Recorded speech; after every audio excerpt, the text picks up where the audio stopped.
அன்னை ஆயிஷா ரலியல்லாஹு அன்ஹா சொன்னார்கள், யூசுப் அலைஹிஸ்ஸலாம் அவர்களை அந்த மந்திரியினுடைய மனைவி தவறாக அடைவதற்கு நினைச்சார், தப்பாக அவர் அடைவதற்கு நினைச்சார்.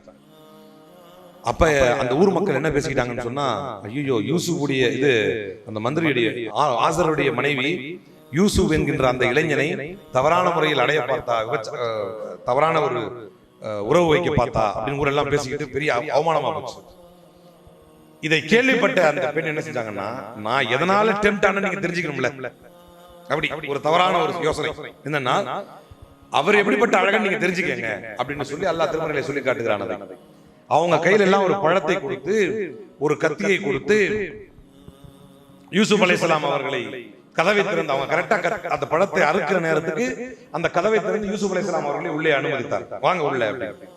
அப்ப அவர்கள் சொன்ன வாசகத்தை எல்லாம் திருமறையில் சொல்றாங்க, இன்ஹாதா இல்லா மலக், இது கண்டிப்பாக இவர் மனிதர் இல்லை, இவர் நிச்சயமாக ஒரு வானவர், ஒரு வானவர், ஒரு மலக் இவர் என்று அந்த பெண்கள் அந்த கத்தியை தாண்டி எதை அறுத்துக் கொண்டார்கள், தன்னுடைய கைகளை அறுத்துக் கொண்டார்கள் அவருடைய அழகை பார்த்து. இதை சொல்லிவிட்டு அன்னை ஆயிஷா ரலியல்லாஹு அன்ஹா சொன்னார்கள், யூசுப் அலைஹிஸ்ஸலாமுடைய அழகை பார்த்து அந்த பெண்கள் தங்களுடைய கைகளை அறுத்துக் கொண்டார்கள், ஆனால் அல்லாஹ்வுடைய தூதரின் பண்பை நல்ல குணத்தை பார்த்தால் ஒவ்வொரு பெண்ணும் தன்னுடைய உள்ளத்தை அறுத்துக் கொள்வார்கள் என்றார்கள் ஆயிஷா ரலியல்லாஹு அன்ஹா. இது ரசூலுல்லாஹ்வுடைய பண்பு.